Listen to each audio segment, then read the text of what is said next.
Hello friends, welcome to my YouTube channel curious study hub.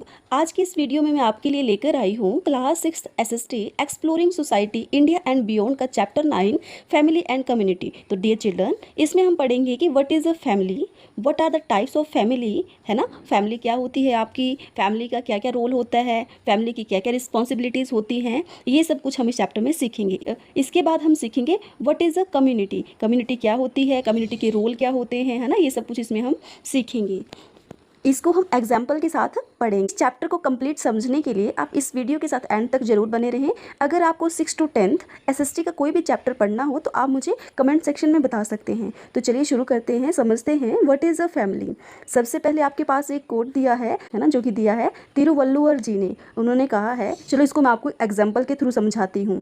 तो बच्चों, आप अपने घर में प्लांट्स लगाते हो, है ना। आपने मान लो एक छोटा सा प्लांट लगाया, उसको आप किस तरह से उसकी देखभाल करते हो, है ना, उसकी किस तरह से आप केयर करते हो। उसको मतलब जितनी उसको नीड है उसके अकॉर्डिंग आप उसको पानी देते हो, उसको धूप में रखते हो, मतलब उसको हर वो चीज़ आप करते हो जो प्लांट को ग्रो करने में हेल्प करती है। ठीक है, आपको आप उसकी केयर क्यों करते हैं? ताकि वो बड़ा होकर आपको क्या दे, आपको बड़ा प्लांट है तो आपको वो बाद में shadow they, fruit they, flower they, है ना। इस तरह से आप उसकी केयर करते हैं। तो फैमिली भी आपकी वैसे ही होती है। जब हम एक दूसरे के साथ प्यार से रहते हैं, हम एक दूसरे के साथ अटैचमेंट होती है ना, तो वो एक फैमिली बाउंड होता है। एंड सेकंड वर्ड यहाँ पे धर्मा यूज़ किया गया है।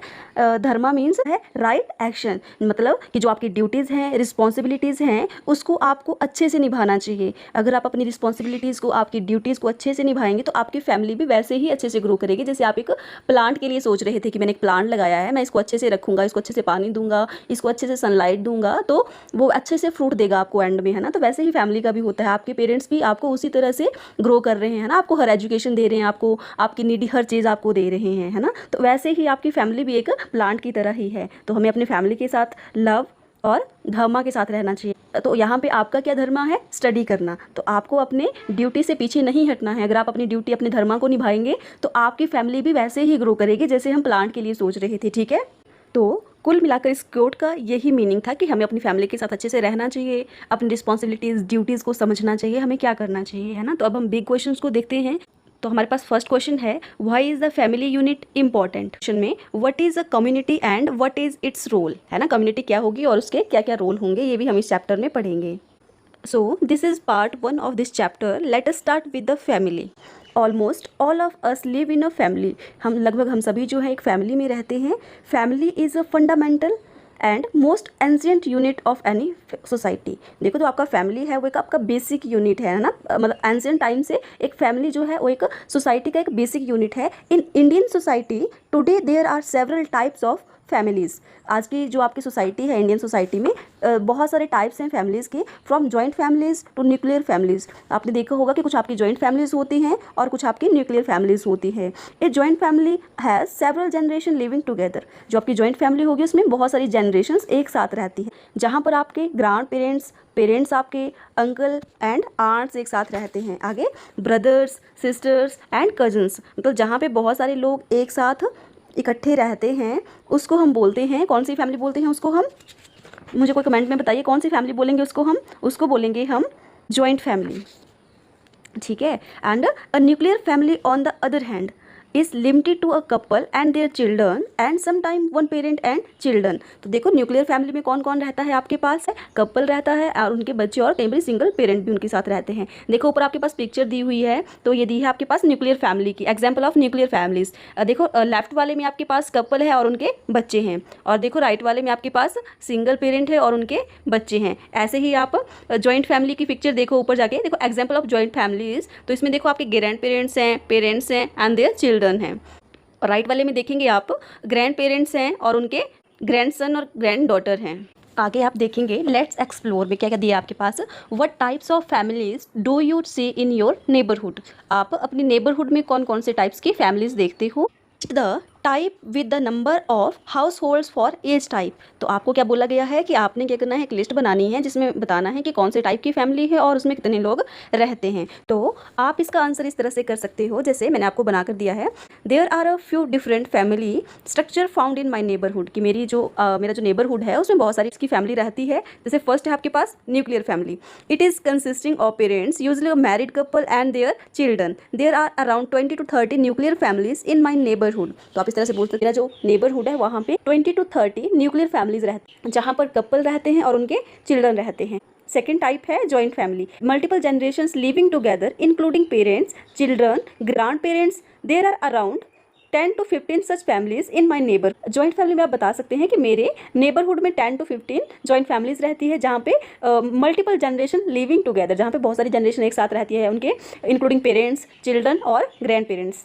थर्ड टाइप में आपके सिंगल पेरेंट फैमिली, ये भी आप बता सकते हो कि a house hold with one parent and their children, कि आपका जो सिंगल पेरेंट होगा और उनके बच्चे रहते हैं। This can be due to divorce और सेपरेशन, कि कई बारी आज की डेट में कुछ लोगों के डाइवोर्स हो जाते हैं या किसी और वजह से वो सेपरेट हो जाते हैं, तो उस वजह से भी कई बारी ऐसी फैमिलीज होती हैं जहाँ सिंगल आपका पेरेंट रहता है और उनके बच्चे रहते हैं। There are around 4 to 5 such families. तो ऐसी मेरे नेबरहुड में 4 से 5 फैमिलीज हैं। फोर्थ टाइप है आपके पास चाइल्डलेस फैमिली, की जिनके बच्चे नहीं हैं। Family with 2 partner who do not have kids in the family. There are around 10 to 18 such families in my neighbourhood, कि मेरे नेबरहुड में 10 to 18 फैमिलीज ऐसी हैं जिनके बच्चे नहीं हैं, वो दोनों पार्टनर ही आपस में रहते हैं। ठीक है, तो इसका आंसर आप ये कर सकते हैं। अब सेकेंड क्वेश्चन आपसे पूछा गया है, what types are more frequent, why do you think this is so, कि कौन से मैक्सिमम जो फैमिलीज हैं वो किस टाइप की होती है और क्यों होती है, आप क्या सोचते हैं। तो ये आपसे पूछा गया है, तो इसका आंसर भी मैंने आपको बताया है। देखिए, there are mostly nuclear families found in my neighbourhood, कि मैक्सिमम मेरे सराउंडिंग में जो है वो न्यूक्लियर फैमिलीज देखने को मिलती है। There are various reasons for that, for example इसके लिए बहुत सारे रीजन हैं, जैसे the children leave the parental home after the wedding and build their own independent house, कि जब बच्चों की शादियां हो जाती है तो क्या करते हैं, अपने पेरेंटल होम को छोड़ देते हैं और अपना एक नया इंडिपेंडेंट हाउस बना लेते हैं। सेकंड रीजन मैंने बताया आपको, the children leave the parental home after they get jobs in other cities. कई बार क्या होता है कि जो चिल्ड्रन होते हैं वो जॉब के लिए बाहर चले जाते हैं, मतलब बाहर कहीं जाएंगे तो ऑब्वियस सी बात है, अपनी फैमिली को, मतलब अपनी वाइफ को, अपने बच्चों को साथ लेकर चले जाएंगे, तो एक न्यूक्लियर फैमिली होगी। तो कई बार वो ना चाहते हुए भी, एक जॉब पाने की पर्पज, तो कई बार वो ना चाहते हुए भी उनको जाना पड़ता है, मतलब जॉइंट फैमिली को न्यूक्लियर फैमिली में कन्वर्ट वो हो जाता है ऑटोमेटिकली। ठीक है, ये था इसका आंसर। अब हम आगे स्टार्ट करते हैं। In English there are not many terms to describe family relationship. देखो, इंग्लिश जो लैंग्वेज है उसमें किसी फैमिली रिलेशन को दिखाने के लिए बहुत सारी टर्म्स यूज़ नहीं की जाती है। जैसे आपका कोई चाचा है, आपका मामा है, तो इंग्लिश लैंग्वेज में सभी को क्या बोलते हैं, आप बताओ, कमेंट में बताओ मुझे क्या बोलते हैं। तो सबको हम बोलते हैं अंकल। तो इट मीन्स कि इंग्लिश लैंग्वेज में बहुत कम टर्म्स आपके पास है किसी रिलेशन को दिखाने के लिए। देखो, these are some of them in the first paragraph. जैसा कि हमने फर्स्ट पैराग्राफ में पढ़ा है कि जैसे अंकल, जो मैं आपको बता रही हूँ कि अंकल को, जैसे मामा है, चाचा है, सभी को हम अंकल ही बोलते हैं। Indian languages have many more terms, लेकिन जो आपकी इंडियन लैंग्वेजेस है इसमें बहुत सारे टर्म्स यूज़ की जाती है। For example, in Hindi there is बुआ, ताऊ, ताई, चाचा, मौसी, नाना, नानी एंड मैनी मोर, है ना। तो ये तो आप सभी जानते हैं कि हमारी इंडियन जो लैंग्वेजेस हैं, है ना, हम बहुत सारी टर्म्स यूज़ करते हैं। आप चाचा, ताया, ताई, नाना, नानी, इस तरह से, है ना। Some languages such as Tamil also have different terms. तो वैसे ही तमिल में भी आपकी डिफरेंट टर्म्स यूज़ होती है, एल्डर ब्रदर के लिए, है ना, सिस्टर और यंगर ब्रदर्स के लिए और सिस्टर्स के लिए। But what is the word for cousin in an Indian language. लेकिन सेकंड बात यहाँ पे क्या की गई है कि कज़न के लिए इंडियन लैंग्वेज में क्या यूज़ करते हैं। In most Indian languages you will find that there is no such word. There is because cousin are only brothers and sisters. This emphasizes the deep bonds among all the children in the family. इस line में आपको ये कहा गया है कि जैसे ही आप किसी को ब्रदर या किसी को सिस्टर बोलते हो तो ये आपके बीच में एक बहुत अच्छा बॉन्ड बनाता है। जैसे आपका कोई मामा का लड़का है तब भी आपका वो ब्रदर हुआ, अगर आपके चाचा का लड़का है तब भी आपका ब्रदर हुआ, आपके बुआ की लड़की है तब भी वो आपकी सिस्टर हुई, अगर आप वो मामा की लड़की है तब भी वो आपकी सिस्टर हुई। तो ये सिस्टर एंड जो ब्रदर वर्ड है ये आपके बीच में एक अच्छा कनेक्शन बनाता है, एक अच्छा बॉन्ड ये बनाता है। नेक्स्ट हमारे पास एक और एक्टिविटी है, let's explore. Make a list of all the members of your family you can think of including a few distant relatives. List their terms in your mother tongue और regional language and try to find the equivalent in English. 2 example are below for Hindi. देखो 2 example आपके पास दिए गए हैं कि किस किस को हम क्या बोलते हैं। देखो सबसे पहले आपके पास नेम दिया है, नेम एक फीमेल का नाम दिया है रानी। टर्म इन हिंदी देखो ये किसी की सिस्टर है, एंड डिस्क्रिप्शन में कहा है term in English mothers, brothers, daughters, है ना, कज़न, मतलब ये किसी की बहन है तो इंग्लिश में इसको क्या बोला जा रहा है, मदर्स, ब्रदर्स, डॉटर, कि मम्मी के भाई की लड़की। और हम सिंपल में उसमें क्या बोल देते हैं, सिंपली उसको हम क्या बोल देते हैं, कज़न बोल देते हैं। वैसे ही एक और नाम यहाँ पे दिया है समीर। समीर जो है एक मेल का नाम है और किसी का चाचा है। तो इंग्लिश लैंग्वेज में क्या बोल रहे हैं, फादर्स यंगर ब्रदर, पापा का छोटा भाई, उसको हम इंग्लिश लैंग्वेज में क्या बोलेंगे, अंकल। ठीक है, एक एग्जाम्पल मैं आपके पास दे रही हूँ। जैसे मैंने एक नाम बताया वृंदा, वृंदा किसी की मामी है, ठीक है, और इंग्लिश में हम क्या बोलेंगे, मदर्स, ब्रदर्स, वाइफ, और 1 वर्ड में क्या बोल देंगे, आंट। तो मामी जो है आपका क्या हुआ, मामी आपका मतलब इंडियन लैंग्वेज में बहुत सारे टर्म्स आपने यूज़ की, और मदर्स, ब्रदर्स, वाइफ मतलब आंट, आंट जो है आपका इंग्लिश लैंग्वेज में एक आ गया। ऐसे ही दो एग्जाम्पल मुझे आपको कमेंट सेक्शन में दीजिए। आगे notice how quite often a single word in your mother tongue or regional language requires several words in English to give a precise definition। तो ये चीज़ हमने पढ़ ली कि इंग्लिश लैंग्वेज में बहुत लिमिटेड सी टर्म्स यूज़ की जाती है, जबकि हमारी इंडियन लैंग्वेज में एक ही रिलेशन को बताने के लिए बहुत सारी चीज़ें यूज़ की जाती है, बहुत सारी टर्म्स यूज़ की जाती है। नेक्स्ट टॉपिक हमारे पास आ रहा है रोल्स एंड रिस्पॉन्सिबिलिटी। जैसा कि हमने पहले भी पढ़ा था, जो आपका कोट दिया था तिरुवल्लुवर जी ने, तो उन्होंने कहा था कि धर्मा की बात की थी कि हमारी रिस्पॉन्सिबिलिटीज़ क्या क्या है ना, हमें क्या क्या करना चाहिए, तो ये हम इसमें पढ़ेंगे। Relationship among family members are based on love, care, cooperation and interdependence. कि जो फैमिली के जो रिलेशनशिप होते हैं वो आपस में कैसे कनेक्टेड होते हैं, सब में आपस में सबको लव होता है, सब एक दूसरे को प्यार करते हैं, है ना, सब एक दूसरे की केयर करते हैं, सब एक दूसरे को कॉपरेट करते हैं, मतलब एक दूसरे की हेल्प करते हैं। एंड इंटरडिपेंडेंस मतलब हर पर्सन जो है एक दूसरे के ऊपर डिपेंडेंट होता है कि ये मेरा ये काम कर देगा, मैं इसका ये काम कर दूंगा, इस तरह से वो आपस में इंटरकनेक्टेड होते हैं। आगे दिया है cooperation means working together. Cooperation means working together कि सभी एक साथ एक दूसरे के साथ मिलकर काम करते हैं। Each member of the family has a role and responsibility up towards other members, कि हर मेंबर की एक रिस्पॉन्सिबिलिटी होती है दूसरे मेंबर के रिगार्डिंग, मतलब कि हर मेंबर की ये रिस्पॉन्सिबिलिटी है कि मुझे उस दूसरे पर्सन का भी ख्याल रखना है, मेरी फैमिली में जो जो मेंबर्स हैं मुझे औरों का भी ख्याल रखना है अपने साथ साथ। फॉर इंस्टांस एक एग्जाम्पल दिया गया है आपके सामने, parents are responsible for raising their children to become happy.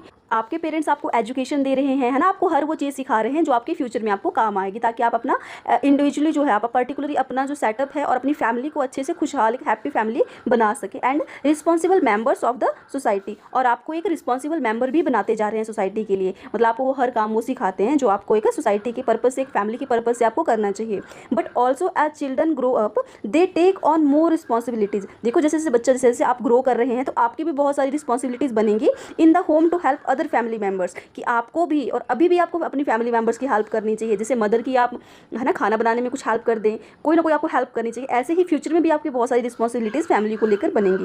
Weather parents और सिस्टर और ब्रदर, मतलब सभी के लिए, आपके पेरेंट्स के लिए, सिस्टर के लिए, ब्रदर के लिए, है ना, जो भी हैं उनके लिए आपकी रिस्पॉन्सिबिलिटी बनती है कि आप भी उनको हेल्प करें, जैसे आपके पेरेंट्स की रिस्पॉन्सिबिलिटी आपको बड़ा करने में और आपको आपकी नीड को पूरा करने में। Through daily practice children learn to participate in the life of the households in many homes. Children also learn some of the tradition and practices their family has been following for generations. इसमें आपको ये बताया गया है कि daily आपके घर पे जो भी चीज़ें होती है उससे आप बहुत कुछ लर्निंग करते हैं, कि मेरे पेरेंट्स किसी कल्चर को इस तरह से ये प्रमोट कर रहे हैं, मुझे भी इस तरह से करना है, हमारे घर पे कोई काम इस तरह से होता है, हमें भी इस तरह से करना है। मतलब कुल मिला के ये कहा गया है कि आप अपनी फैमिली में रहकर बहुत सारी चीज़ें सीखते हो, और जैसा आप सीखोगे वैसा ही आप अपनी लाइफ में करते हो। आगे देखो लेट्स एक्सप्लोर में एक एक्टिविटी आपके पास दी गई है, answer this questions and compare your answer with a few classmates. देखो आप आंसर दो और अपने क्लासमेट्स के साथ अपना उनको कंपेयर करना है कि क्या क्या कंपैरिजन, मतलब क्या क्या डिफरेंस है आप दोनों में। देखो वो in your family decide what is to be bought from the market, कि मार्केट से क्या क्या लाया जाए, क्या क्या खरीदा जाए, ये आपके घर में कौन डिसाइड करता है। देखो आपकी हेल्प के लिए मैं बताऊँ से आप इस तरह से लिख सकते हो, माई फादर और मदर। सेकंड है वो कुक्स फूड इन योर होम, आपके घर पे खाना कौन बनाता है, तो आप मदर लिख सकते हो, फादर लिख सकते हो, है ना, कुछ भी आप लिख सकते हो। वो is the oldest person in your family, कि आपकी फैमिली में सबसे ओल्डेस्ट पर्सन कौन है, तो इसमें आप बताएंगे। जैसे अगर आपकी जॉइंट फैमिली है तो आपके ग्रैंड पेरेंट्स हो सकते हैं, आपके फादर भी हो सकते हैं, है ना, और अगर आपके न्यूक्लियर फैमिली है तो अपने घर के हिसाब से आप बता सकते हैं, ठीक है। नेक्स्ट है वो cleans the floor in your home, आपके घर पे आपका फ्लोर कौन क्लीन करता है, तो आपकी हेल्प के लिए मैं बता रही हूँ कि डोमेस्टिक हेल्प आप लिख सकते हो, अब मदर या कोई कुछ भी आप लिख सकते हो जो आपके घर पे है ना। नेक्स्ट है आपके वो washes utensils in your house, कि आपके घर पे कौन आपके यूटेंसिल्स जो है वो साफ़ करता है, कौन आपके घर पे बर्तनों को साफ़ करता है, तो आप डोमेस्टिक हेल्प लिख सकते हैं या फिर आप मदर भी लिख सकते हैं। नेक्स्ट है वो helps you to do your homework, ये आपका होमवर्क करने में कौन आपकी हेल्प करता है, तो आप मदर एंड फादर कोई भी लिख सकते हो, ठीक है। आगे देखिए फॉलोइंग अवर धर्मा और doing our duty has been an important principle of Indian culture. देखो धर्मा के बारे में हमने कोर्ट में भी पढ़ा है, धर्मा मीन्स ड्यूटी, कि हमें अपनी ड्यूटीज़ को कंप्लीट करना चाहिए, कि हमें अपनी ड्यूटीज़ को पूरा करना चाहिए, जो भी हमें काम मिला है उसको हमें कंप्लीट करना चाहिए। हमारा इंडियन जो हमारा कल्चर है उसमें ये एक इंपॉर्टेंट प्रिंसिपल इसको माना जाता है। The family is also a school, देखो फैमिली जो होती है एक आपका ऑलरेडी आपका एक स्कूल होता है। किस तरह से होता है, देखो where children learn important values, आप अपने घरों में इंपॉर्टेंट वैल्यूज़ आप सीखते हैं, सच एज अहिंसा, दान गिविंग, सेवा, सर्विस एंड त्याग, सेक्रीफाइस। मतलब आप अपने घर पे क्या क्या वैल्यूज सीखते हैं? अहिंसा। अहिंसा मीन्स नॉन वायलेंस, कि हमें किसी को हर्ट नहीं करना है, हमें किसी को दुखी नहीं करना है ना, किसी के साथ बैड बिहेव नहीं करना है। नेक्स्ट है दान। दान मीन्स शेयर करना, कि हमें जब हम एक फैमिली में रहते हैं तो हमें वहाँ से सीखने को मिलता है कि हमें अपनी हर चीज़ शेयर करनी चाहिए, है ना। जिसको जिसकी ज़रूरत है उसको हमें मिल बांट के उसके साथ खाना चाहिए, रहना चाहिए, हर चीज़ शेयर करनी चाहिए। एंड थर्ड है सर्विस, सेवा, है ना, हमें सबकी हेल्प करनी चाहिए। एंड नेक्स्ट है आपके पास त्याग, सेक्रीफाइस। सेक्रीफाइस को आप इस तरह से समझ पाएंगे कि जैसे फॉर एग्जांपल आपको एक पेन लेना है, आपके पास 10 रुपीज़ है, आपको एक पेन लेना है, पेन भी 10 रुपीज़ का, और आपको एक चॉकलेट भी खानी है तो वो भी आपके 10 रुपीज़ की है। तो या तो आप चॉकलेट ले लो या तो आप पेन ले लो। तो आपके लिए ज़्यादा इंपॉर्टेंट क्या है? अगर आपके लिए पेन ज़्यादा इंपॉर्टेंट होगा तो आप क्या बोलेंगे कि मैं चॉकलेट बाद में खा लूँगा, अभी के लिए मेरे लिए इंपॉर्टेंट क्या है? मेरे लिए इंपॉर्टेंट पेन है। इसलिए आपने चॉकलेट का जो सेक्रीफाई किया उस चीज़ को आप सेक्रीफाई बोलते हैं ना। चॉकलेट को आपने छोड़ दिया, वो आपका सेक्रीफाइस था चॉकलेट के लिए, आपने पेन ले लिया उसके बदले में। तो फैमिली में भी ऐसी बहुत सारी कंडीशंस होती हैं। हो सकता है आपकी मदर का कभी 5,000 का सूट लेने का मन हो, लेकिन वो आपका सूट ना लेके आपके स्कूल की फीस, आपकी ट्यूशन फीस आपकी वो पे करते होंगे, तो वो उनका आपके लिए वो सेक्रीफाइस है ना। आगे है individual in the family often give up their own needs to take care of the family needs. मतलब फैमिली मेंबर्स जो होते हैं सभी एक दूसरे की नीड्स को देखते हैं, है ना, उसी के हिसाब से एक दूसरे की नीड को भी पूरा करते हैं, उनकी हेल्प करते हैं। आगे लेट अस सी वन सच स्टोरी। देखो आगे आपके पास एक स्टोरी दी हुई है जिसमें आपके पास दान, सेवा, अहिंसा, त्याग, इन चीज़ों को उसमें एक्सप्लेन किया गया है। तो अब हम इस स्टोरी को पढ़ लेते हैं। Shalini live with her family in a town in Kerala. Shalini जो है वो अपनी फैमिली के साथ एक टाउन में केरला में रहती है। Her father runs a small business and her mother is a teacher in a near by school. उसके जो फादर हैं वो एक छोटा सा बिजनेस चलाते हैं, और मदर जो है एक नियर बाय स्कूल में एक टीचर हैं। Shalini has a younger brother. Shalini छोटा भाई है। हर ग्रैंड मदर अचम्मा, फादर्स मदर, उसकी एक दादी है अचम्मा, चिटप्पा फादर्स ब्रदर और पैटर्नल अंकल, और जो चिटप्पा है वो उसकी क्या है? चाचा हैं, जो हमारी लैंग्वेज उसके फादर्स ब्रदर हैं। एंड हर चिट्टी आंट और अंकल्स वाइफ, जो चिट्टी है वो उसकी क्या है? चाची है।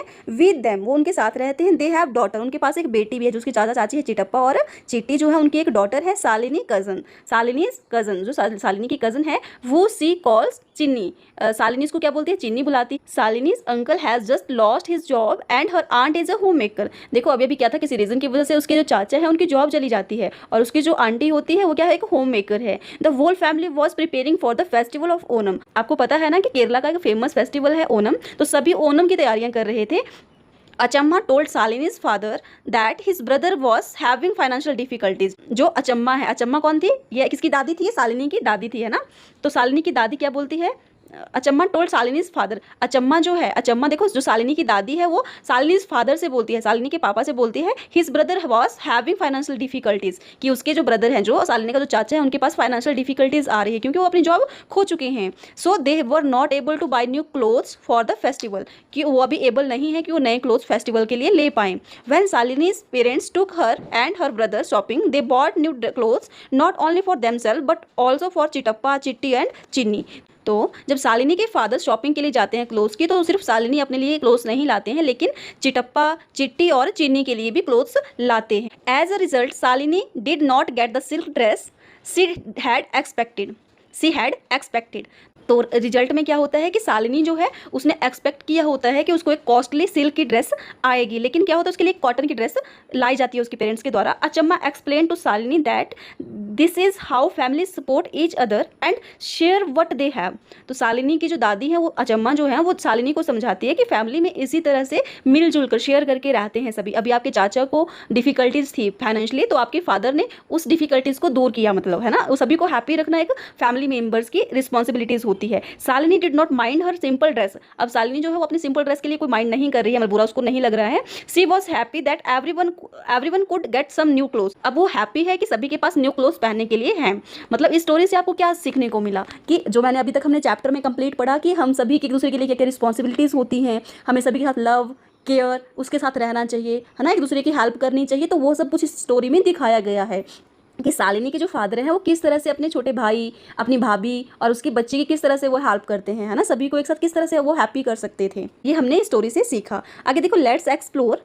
Draw a simple tree of this family of 7 members. इस फैमिली के 7 मेंबर का आपने एक ट्री बनाना है, ये आपको कहा गया है। सबसे पहले तो हम ये समझेंगे फैमिली ट्री क्या होता है। A family tree is a pictorial representation of a family. It shows the relationship between each family members which is arranged from top to bottom in the order of older generation to younger generation, कि ये जो एक family tree जो होता है वो एक represent किया जाता है प्रॉपर्ली। सबसे ऊपर आपके ग्रैंड पेरेंट्स होते हैं, उसके बाद आपके उनके बच्चे आएंगे, उसके बाद उनके भी बच्चे आएंगे, तो इस तरह से आपका फैमिली ट्री बनता है। तो अब हमें 7 मेंबर्स का फैमिली ट्री बनाना है, तो इस तरह से है। देखिए, सबसे पहले मैंने ऊपर आपके ग्रैंड मदर अचम्मा को रखा है, जिनकी फैमिली है, अचम्मा सबसे बड़े हैं ना फैमिली में, तो मैंने सबसे पहले अचम्मा को रखा है। सेकंड पे मैंने देखो इसके फादर को रखा है, और फादर के साथ इसके मदर आ जाएंगे। अब इन्हीं के इक्वल में आपके चिटप्पा हैं, और उसके अंकल हैं, और उसके साथ इनके वाइफ रखे हैं मैंने।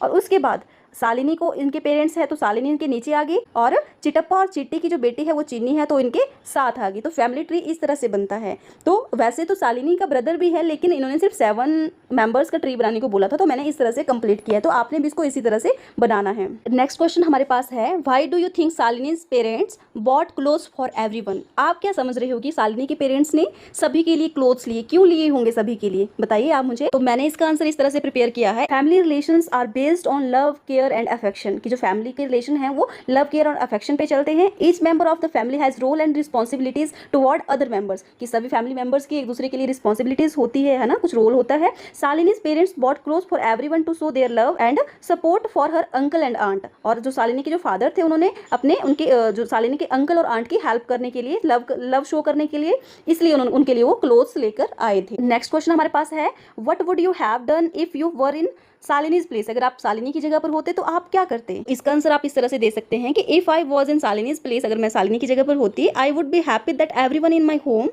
Everyone in my family could get some new clothes for the festival of Onam, कि मैं भी खुश होती कि सभी के पास ओनम फेस्टिवल में सभी के पास पहनने के लिए न्यू क्लोथ्स हैं। Even if I had to settle for a cotton cloth instead of a silk cloth, I would have been happy as family members support each other, कि मैं खुश हूँ कि मुझे एक सिल्क ड्रेस ना मिलकर मुझे कॉटन ड्रेस मिला, तब भी मैं इसके लिए हैप्पी हूँ कि मेरे फैमिली मेंबर सभी खुश हैं। जो मैंने आपको आंसर बताया आपने वही करने हैं, आप अपने हिसाब से भी कुछ और भी लिख सकते हैं, ठीक है। तो ये हमारी पहली स्टोरी कंप्लीट होती है। अब एक और स्टोरी है, तो यहाँ पे हमारी फर्स्ट स्टोरी जो है वो कंप्लीट होती है। नेक्स्ट देखिए, दैट स्टोरी वॉज सेट इन केरला, ये जो स्टोरी थी हमारी केरला की थी। Let us now travel north east, अब हम नॉर्थ ईस्ट की तरफ ट्रैवल करेंगे, मतलब वहाँ की एक स्टोरी पढ़ेंगे। To a village in Meghalaya, मतलब मेघालय में एक विलेज है, वहाँ की अब हम एक स्टोरी पढ़ेंगे। Let's start. My name is Tenzing, मेरा नाम तेंजिंग है। I love the mountains believe in, मतलब जहाँ हम रहते हैं वो माउंटेन्स, और मैं माउंटेन्स से प्यार भी करता हूँ। दो लाइफ इज समटाइम हार्ड्स, की जो माउंटेन्स की जो लाइफ होती है ना, माउंटेन्स एरियाज़ की जो लाइफ होती है वो कभी कभी हार्ड हो जाती है। My father runs a small grocery store, मेरे फादर का एक स्मॉल ग्रॉसरी स्टोर है। After my mother became busy in a local handicraft cooperative, handicraft cooperative means आपके लोकल में कुछ आपकी सोसाइटीज़ बनी होती है। लोकल हैंडीक्राफ्ट कोऑपरेटिव मीन्स कि आपकी लोकल सोसाइटी में कुछ सोसाइटी कोऑपरेटिव सोसाइटीज़ बनी होती हैं, जिसमें वहाँ का लोकल काम वहाँ पे किया जाता है। जैसे मेकिंग अवर ब्यूटीफुल ट्रेडिशनल फैब्रिक, वहाँ का जो ट्रेडिशनल फैब्रिक है वो बनाया जाता है ना, वुड कार्विंग, वुड से बनी चीज़ें वहाँ पे बनाई जाती है। And other items for sale to tourist, कि जो भी टूरिस्ट वहाँ पे आते हैं उनको सेल करने के लिए वो चीज़ें बनाई जाती है। My father joined in cleaning the house, मेरे जो फादर हैं वो घर के साफ करने में, उसको क्लीन करने में, हाउस क्लीनिंग में मदर की हेल्प करते हैं। Taking care of our small vegetable garden and other house hold chores, और क्या करते हैं मेरे father, taking care of small vegetable garden, जो हमारे घर पे वेजिटेबल गार्डन है उसकी भी टेकिंग केयर करते हैं। And other house hold chores, और जो घर के अदर भी जो आपके काम होते हैं उनमें भी हेल्प करते हैं, उनको करते हैं। Often he helps my grand mother prepare food for us all, जब मेरी दादी हमारे सबके लिए, हम सबके लिए खाना बनाती है तो उसमें भी उनकी हेल्प करते हैं। Grandmother always has all sorts of interesting stories to tell me with humour and wisdom, जो मेरी दादी है वो क्या करती है, मुझे एक ह्यूमर एंड एक विजडम, अच्छी स्टोरीज जो हैं वो हमें सुनाती है। No one seem to understand people better than her, कि वो लोगों को बहुत अच्छे से समझती है, उनकी तरह कोई भी नहीं समझ सकता। Grandfather helps me with my homework and take me to the school bus stop, और जो मेरे ग्रैंडफादर है वो मेरा होमवर्क में मेरी हेल्प करते हैं, और जब मैं स्कूल जाता हूँ या आता हूँ तो स्कूल बस स्टॉप तक मुझे छोड़ते हैं और वहाँ से लाते हैं। He is also actively involve in society work in our colony and is always offering his help to others, और जो मेरे दादा हैं ना, जो मेरे ग्रैंडफादर हैं वो क्या करते हैं, उनका कॉलोनी में भी बहुत बड़ा रोल है कि वो सबकी हेल्प करते हैं, उनका काफ़ी एक्टिव पार्टिसिपेशन है हमारी कॉलोनी में, कि यहाँ पे कहा जा रहा है। For example, when there is a power failure in our area he goes and registered a complaint at the nearby office, देखो जब हमारे यहाँ पे लाइट चली जाती है तो वो क्या करते हैं, अपने नियर बाई ऑफिस में जाके वहाँ पे कंप्लेंट लिखवाते हैं। When our neighbours house got damage in a storm, एक बहुत बड़े तूफान में हमारे नेबर्स का किसी का घर क्या वो टूट गया था। He collected some money from the whole neighbourhood to collect with repair, तो मेरे दादा ने क्या किया था कि होल कॉलोनी से कुछ पैसा कलेक्ट किया था और उनके घर की रिपेयर करवाई थी। We are lucky that my parents can take care of our basic necessities like food and clothing, यहाँ पे तेंजिंग जो है बोल रहा है कि हम बहुत लकी हैं कि हमारे पेरेंट्स जो हैं हमारी बेसिक नीड्स, जैसे आपकी क्या है बेसिक नीड्स, फूड और क्लोथ्स को हमें मतलब प्रॉपरली हमारी नीड्स को पूरा कर रहे हैं। When any special expenses come up I have often seen that they discuss them together. मैं हमेशा ये चीज़ देखता हूँ कि जब भी उनको कोई एक्स्ट्रा खर्चा कोई आ जाता है करने के लिए तो इकट्ठे बैठ के सभी डिस्कशन करते हैं। Mother says that we should always try to save some money for any unexpected needs that may rise in the future. तो मेरी मदर हमेशा क्या बोलती है कि हमें कुछ पैसा इस तरह से बचा के रखना चाहिए, कभी भी हमें कुछ हमारी अनएक्सपेक्टेड नीड्स होती है, जैसे कोई हमारे घर पे बीमार हो जाता है ना, या कोई फेस्टिवल आ जाता है, तो इस तरह से हमें कुछ पैसा बचा कर रखना चाहिए, मतलब सेव करना चाहिए फ्यूचर के लिए। आगे देखो अबाउट इट। अब आपसे देखो क्या क्वेश्चन पूछे जा रहे हैं। Why does Tenzing's father consult his wife for special expenses? कि जो तेंजिंग के जो फादर थे, जब कोई स्पेशल एक्सपेंसेस जो स्पेशल जब एक्स्ट्रा जब खर्चा जो पड़ता था तो उसके फादर मदर से क्यों कंसल्ट करते थे? कंसल्ट मीन्स कि उनसे सलाह क्यों लेते थे, ये पूछा गया है आपसे। तो आप अपना आंसर लिख सकते हो। जस्ट आपकी हेल्प के लिए मैं एक आंसर बताती हूँ आपको। फर्स्ट पॉइंट मैंने आपके लिए दिया है बजटिंग एंड प्लानिंग के लिए, कि perhaps Tenzing father values his wife input in planning and budgeting for the house hold. जिनके जो फादर थे वो अपनी वाइफ को काफ़ी इंपॉर्टेंस देते थे, मतलब वैल्यू समझते थे कि वो मेरे इक्वल पार्टनर है, मतलब मेरे बराबर का उसका भी हक है हमारे घर के बजट को बनाने में और उसको प्लान करने में, इसलिए वो उनकी सलाह लेते थे। Second point share decision making, कि हम जब एक फैमिली में रहते हैं, हम पार्टनर हैं, तो हमें अपना डिसीजन भी शेयर करना चाहिए, मतलब शेयर डिसीजन मेकिंग हमारी पावर होनी चाहिए। In some culture financial decision even for special expensive are made jointly by spouses, कि जो आपके स्पाउस होते हैं, जो आपका एक कपल होता है, उसको अपना डिसीजन मतलब मिलकर ही लेना चाहिए। थर्ड पॉइंट मैंने किया है रिस्पेक्ट एंड पार्टनरशिप, एक दूसरे की वो रिस्पेक्ट करते थे, मतलब कि जो तेंजिंग के फादर थे उसकी मदर की काफ़ी रिस्पेक्ट करते थे, इसलिए उनका डिसीजन जो था ये उनकी वो सलाह लेते थे कि हमें क्या करना चाहिए। Consulting his wife could be a sign of respect of her opinion, उसके ओपिनियन को रिस्पेक्ट करते थे, and way to involve her in financial decisions impacting entire family. ये था तेंजिंग के फादर का उनकी वाइफ से कंसल्ट लेने का रीज़न। अब सेकंड क्वेश्चन हमारे पास आ रहा है, how do you feel about his participation in house hold chores, कि जो तेंजिंग के जो फादर से वो घर के कामों में वो पार्टिसिपेट करते, तो इससे आपको कैसा फील हो रहा है? इसमें भी आप अपना आंसर दे सकते हैं। देखो आप इस तरह से आंसर कर सकते हो, I felt it was a good practice, की एक अच्छी प्रैक्टिस है। Every house hold should implement this practice, सभी को ये इंप्लीमेंट करना चाहिए, मतलब आपको इस तरह से नहीं देखना है कि मैं लड़का हूँ तो मुझे काम नहीं करना है, सभी को काम करना चाहिए, चाहे वो लड़का हो चाहे लड़की हो, ठीक है। थर्ड क्वेश्चन हमारे पास आ रहा है, what roles to the grand parents fulfil, जो आपके ग्रैंड पेरेंट्स होते हैं उनका क्या रोल होता है आपकी लाइफ में? तो इसका भी आंसर मैंने इस तरह से लिखा है, grand parents are generally the main story teller, कि जो ग्रैंड पेरेंट्स होते हैं वही आप बच्चों को, मतलब अपने ग्रैंड सन्स ग्रैंड डॉटर्स को अपने क्या करते हैं, वो स्टोरीज बताते हैं बहुत सारी। दे show their love and affection toward the younger one in the family, है ना, वो सबके लिए प्यार, सब हर चीज़ मतलब वो सबके लिए लव एंड अफेक्शन भी दिखाते हैं सबके लिए, है ना, आपको किस तरह से रहना है, बहुत सारी वैल्यूज आपको सिखाते हैं, ये सारा। और भी बहुत सारे रोल होते हैं, जैसे आपको सबको पता होगा आपके घर पे ग्रैंड पेरेंट्स हैं तो उनके क्या रोल है आपकी लाइफ में, बहुत ज़्यादा रोल होता है ना, एक दो पॉइंट्स में हम इनको कंक्लूड नहीं कर सकते हैं, ग्रैंड पेरेंट्स के बहुत ज़्यादा रोल होते हैं। इसके बाद लेट्स एक्सप्लोर में कुछ एक्टिविटीज़ दी है। Create a story of a family somewhere in India where we see some family values practised, share it with your class either through writing a drawing. देखो आपको एक बोला गया है कि इंडिया में किसी भी जगह पे आप एक इमेजिनरी स्टोरी बनाओ और अपनी क्लास में ये करो, शेयर करो, ठीक है, तो ये तो आपको ही करना पड़ेगा। सेकंड है stage a small drama with all your classmate around 2 or 3 families. The play you right could include some challenging situation that the families faced and show how they are resolved। तो ये भी आपके लिए एक activity है कि आप एक ड्रामा करें, एक एक्ट शो करें, अभी आपको करना है। एंड लास्ट क्वेश्चन है आपके पास, in the story of Shalini and Tenzing we see example of joint families, what do you think are the aspect of modern living that make some couples opt for a nuclear family? Example दिया, living apart from older generation और other relatives, what could be some advantages as well as disadvantages of the two kind of families. यहाँ पे आपसे पूछा गया है कि आपकी 2 टाइप्स की फैमिली होती है, जैसे हमने जो तेंजिंग और शालिनी की जो स्टोरी पढ़ी वहाँ पे हमने किस टाइप की स्टोरीज देखी, मतलब वो जो फैमिलीज थी वो किस टाइप की थी, न्यूक्लियर फैमिली थी या फिर जॉइंट फैमिली थी? मुझे कमेंट सेक्शन में इसका आंसर दीजिए। वो दोनों जो थी आपकी कैसी थी, वो आपकी जॉइंट फैमिली थी दोनों ही, है ना, क्योंकि उसमें आपके ग्रैंड पेरेंट्स और उनके बच्चे सभी एक साथ रहते थे, इवन के जो फादर के जो ब्रदर थे, मतलब जो अंकल थे, वो भी साथ में रहते थे, ठीक है। तो अब आपसे यहाँ पे पूछा गया है कि आप न्यूक्लियर फैमिली और जॉइंट फैमिली दोनों के एडवांटेजेस एंड डिसएडवांटेजेस बताइए। देखो सबसे पहले मैं न्यूक्लियर फैमिली का बताती हूँ। A nuclear family in small term comprises husband wife and their unmarried children, कि न्यूक्लियर फैमिली में कौन कौन रहते हैं, हस्बैंड वाइफ रहते हैं और उनके अनमैरिड बच्चे रहते हैं। और एडवांटेजेस क्या क्या है न्यूक्लियर फैमिली की? देखो फर्स्ट देखो पॉसिबिलिटीज ऑफ रिड्यूस कॉन्फ्लिक्ट्स, अगर आपकी न्यूक्लियर फैमिलीज होगी तो आपके कॉन्फ्लिक्ट्स मतलब आपकी लड़ाई झगड़े ज़्यादा नहीं होंगे क्योंकि थोड़े से लोग रहते होंगे उसमें। सेकंड है पर्सनल रिस्पॉन्सिबिलिटीज़, जब आप एक फैमिली में बहुत कम लोग रहते हैं तो सभी की अपनी अपनी पर्सनल रिस्पॉन्सिबिलिटीज़ बन जाती है। थर्ड है हार्मनी एंड पीस, आपको थोड़ा सा पीस मतलब अलग से कुछ स्पेस मिल जाएगा। फोर्थ है a limited number of children, तो जो बच्चे होंगे वो बहुत कम होंगे न्यूक्लियर फैमिली में, ठीक है। अब डिसएडवांटेजेस क्या क्या है न्यूक्लियर फैमिली की? Insecurity feel for widows and at old age. देखो अगर कोई न्यूक्लियर फैमिली है, उसके हस्बैंड की डेथ हो जाती है, मतलब वो विडो हो जाती है, और उसके जो बच्चे हैं वो शादी करने के बाद अपने वाइफ के साथ कहीं और रहते हैं, तो उनके लिए एक इनसिक्योरिटी फील हो जाता है, मतलब कि ओल्ड एज में उनको अकेले रहना पड़ता है। एंड इकोनॉमिक ड्रॉबैक, अगर सोचो किसी एक न्यूक्लियर फैमिली में, सपोज करो न्यूक्लियर फैमिली में कोई एक पर्सन जॉब कर रहा है और उसकी जॉब चली जाती है, फिर उनकी हेल्प कौन करेगा? दूसरी साइड आप देखो, जब शालिनी के चाचा की जॉब चली गई थी तो किसने हेल्प की थी ना हेल्प। तो वैसे ही अगर जॉइंट फैमिली होगी तो कोई ना कोई हेल्प कर देगा, लेकिन न्यूक्लियर फैमिली में ये पॉसिबिलिटीज नहीं है। थर्ड आपके पास दिया है चिल्ड्रन में फील निग्लेक्टिंग। देखो न्यूक्लियर फैमिली में क्या होगा कि लोग कम होंगे, उनके ग्रैंड पेरेंट्स उनके साथ नहीं होंगे, जो पेरेंट्स होंगे वो अपने कामों में लगे होंगे, मदर में भी किचन में होंगे, फादर में भी आपके जॉब में होंगे, कहीं भी होंगे, ड्यूटी पर होंगे, तो उन बच्चों को टाइम नहीं दे पाता है कोई भी, तो उनको लगता है कि हमें निग्लेक्ट किया जा रहा है। इसके कंपेरिजन में अगर आप जॉइंट फैमिली को देखेंगे तो उन बच्चों को ये चीज़ फेस नहीं करनी पड़ती है। फोर्थ है लॉनलीनेस, कि सभी बच्चे थोड़ा अकेलापन सा, सभी जो लोग हैं आपके न्यूक्लियर फैमिली के वो थोड़ा अकेलापन फील करते हैं। सेकंड, जॉइंट फैमिली की एडवांटेजेस एंड डिसएडवांटेजेस मैं आपको बताती हूँ। पहले तो जॉइंट फैमिली क्या होती है? Joint family has several generation living together, कि जो जॉइंट फैमिली जो होगी वो उसमें बहुत सारी जनरेशन इकट्ठे रहती हैं, ग्रैंड पेरेंट्स, पेरेंट्स एंड उनके बच्चे और इवन की चाचा ताया सभी इकट्ठे रहते हैं, ठीक है, वो होती है आपकी जॉइंट फैमिली। एडवांटेजेस देखिए आप इसकी, सॉरी मैंने यहाँ पे न्यूक्लियर लिख दिया, आपने इसको करेक्ट कर लेना। यहाँ पे एडवांटेजेस ऑफ जॉइंट फैमिली है ये, चाइल्ड वांट्स एक्सपीरियंस लॉनलीनेस, यहाँ पे जो जॉइंट फैमिली के जो बच्चे होते हैं वो लॉनलीनेस, अकेलापन फील नहीं करते हैं। Second, discover the value of sharing.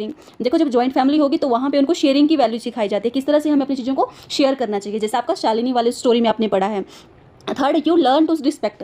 देखो आपके जो ग्रैंड पेरेंट्स होते हैं, आपके पेरेंट्स होते हैं, वो आपको सिखाते हैं कि किस तरह से आपको किसी की रिस्पेक्ट करनी है, किसी को लव करना है ना। फैमिली वैल्यूज आप बड़ी फैमिली में मतलब एक जॉइंट फैमिली में आप सीखते हैं। और डिसएडवांटेजेस क्या है? इन लैक ऑफ प्राइवेसी, कि आपको प्रॉपर प्राइवेसी नहीं मिल पाती, क्योंकि जहाँ पे 8-10 लोग रहेंगे वो एक दूसरे को इंटरफेयर करते हैं, है ना।